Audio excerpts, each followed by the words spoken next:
Una pregunta sencilla. ¿Ustedes qué creen? ¿Creen que realmente en el Perú los peruanos tenemos graves problemas de salud mental? No es broma, es una buena pregunta y se la vamos a trasladar a nuestro invitado, al doctor Yuri Cutipé. Él es director de la Dirección de Salud Mental del Ministerio de Salud. Doctor, ¿cómo está? Gracias por estar aquí con nosotros esta mañana. Conversamos hace unos segundos respecto de, por ejemplo, el problema del tráfico, el tránsito y lo que los choferes terminan padeciendo, sobre todo en horas punta cuando se trasladan a su trabajo, ¿no? ¿Esto puede ser una situación que pueda devenir en un problema de salud mental?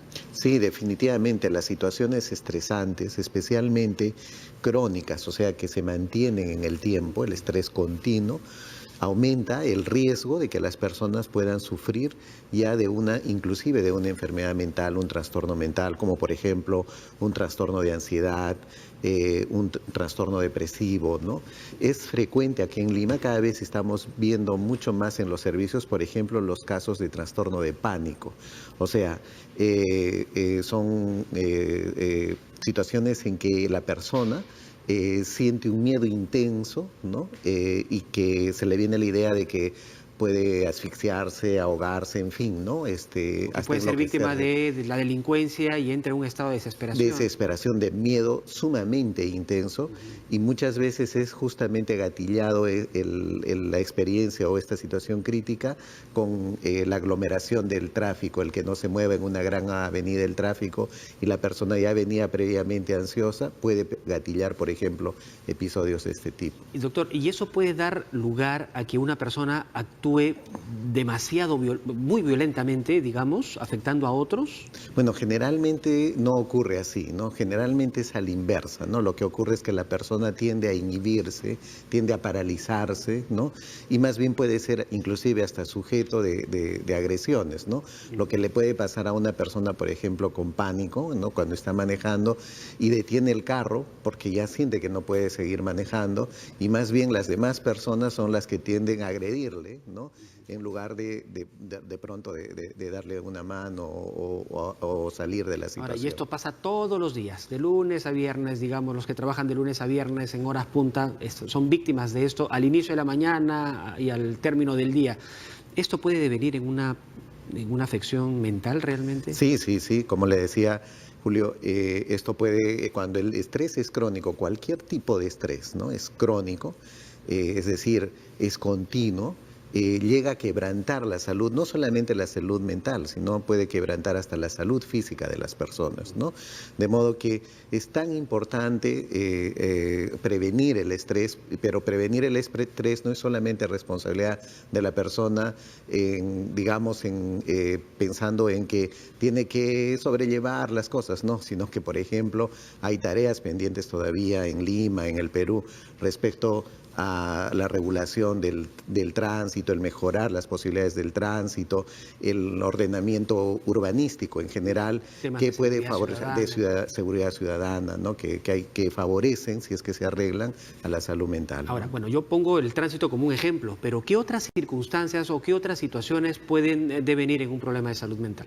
Bueno, en general todas las circunstancias que generen un alto estrés, ¿no? Una alta tensión emocional en la persona, ¿no? Las situaciones, por ejemplo, de pobreza, ¿no? De violencia. Hay la falsa idea de que los trastornos mentales generan violencia. Es hasta de repente una idea que es cruel, ¿no? De acuerdo, sí.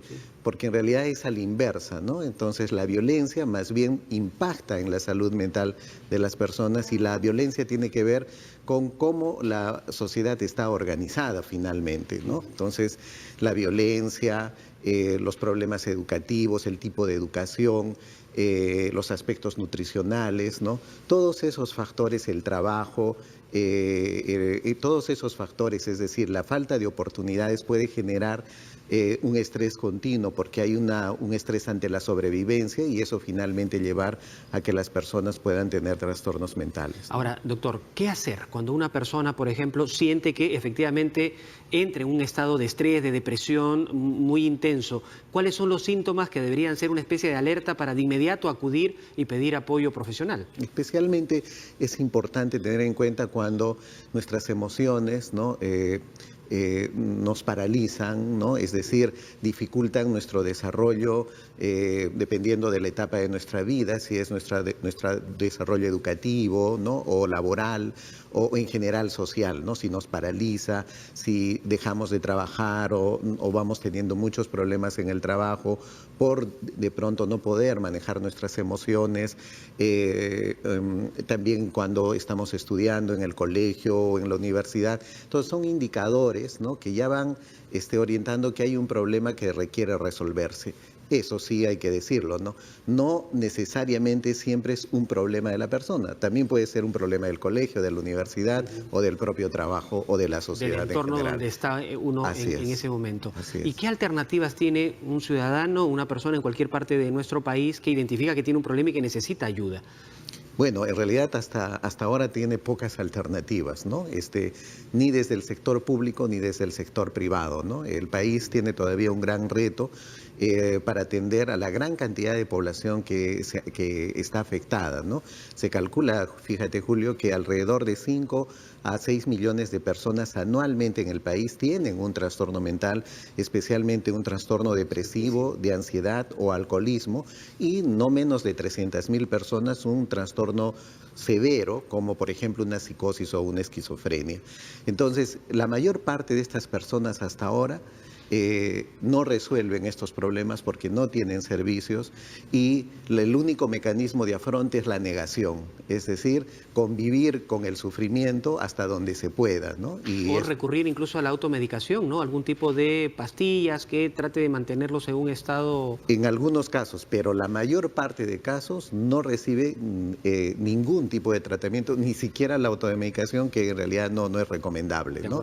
Entonces, esta es una tarea todavía que tiene el Perú, ¿no? Que tiene que ir de la mano con el progreso que ha ido habiendo en los últimos lustros, ¿no? De igual manera como en salud, ¿no? En salud, por ejemplo, el presupuesto se ha multiplicado por 3 desde el año 2000 y ahora hay la tarea de que también para salud mental haya el suficiente presupuesto para poder tener mejores servicios, Se ¿no? están creando, o creo que ya están distribuidos 100 centros de atención de salud mental comunitarios en diferentes partes del país. ¿Es esto así? Así es, hay un plan nacional en ciernes para la implementación de servicios de salud mental, la descentralización de servicios de salud mental con especialistas inclusive en el país mirando al 2021. Tenemos la meta en el Ministerio de Salud de echar en funcionamiento 281 centros de salud mental y algunos servicios de apoyo, como por ejemplo hogares protegidos para personas que no tienen familia y que sufren de algún trastorno mental severo, y otro tipo de servicios de apoyo que pueda hacer posible de que para el año 2021 la mayor parte de peruanos en todo el territorio nacional podamos tener siquiera la esperanza de tener el apoyo cuando tenemos un sufrimiento mental. ¿No hay un centro especializado donde se puedan, digamos, tener y hacerle un tratamiento a personas que tienen un grado de salud mental bastante deteriorado, ¿no? Los vemos a veces caminando por las calles. Claro. En algún momento los han querido conducir de repente al Arco Herrera, el Arco Herrera no los ha recibido y situaciones de esa naturaleza. ¿Ese problema se va a empezar a desarrollar cuanto antes? Así es, estos centros de salud mental son centros de salud mental comunitarios porque están puestos para trabajar en la comunidad con los recursos de la comunidad, pero a la vez son altamente especializados porque tienen en sus equipos psicólogos, psiquiatras y tienen varios tipos de servicios, tanto para niños como para adultos, inclusive para personas con adicciones, ¿no? Y tienen una orientación tanto recuperativa como preventiva, ¿no? Entonces, de modo que inclusive las personas que tienen un sufrimiento mental grave van a poder recibir la ayuda correspondiente en estos centros, que a la vez, Julio, tienen algo que es bastante innovador para el país, ¿no? En los centros de salud, en lo que respecta a los servicios de salud del Estado, ¿no? Se está generando desde los centros de salud mental comunitarios como un programa de atención domiciliaria, ¿no? De acuerdo. Que pueda ayudar tanto en las acciones preventivas a las familias como también las acciones de recuperación cuando alguien ha perdido su salud mental, ¿no? Bien, doctor, le agradezco mucho esta conversación. Más adelante nos comprometemos a seguir desarrollando este tema aquí en TV Perú. Gracias por estar con nosotros. Con mucho gusto, Julio. El doctor Yuri Cutipé, director de Salud Mental del Ministerio de Salud, ha estado conversando con nosotros.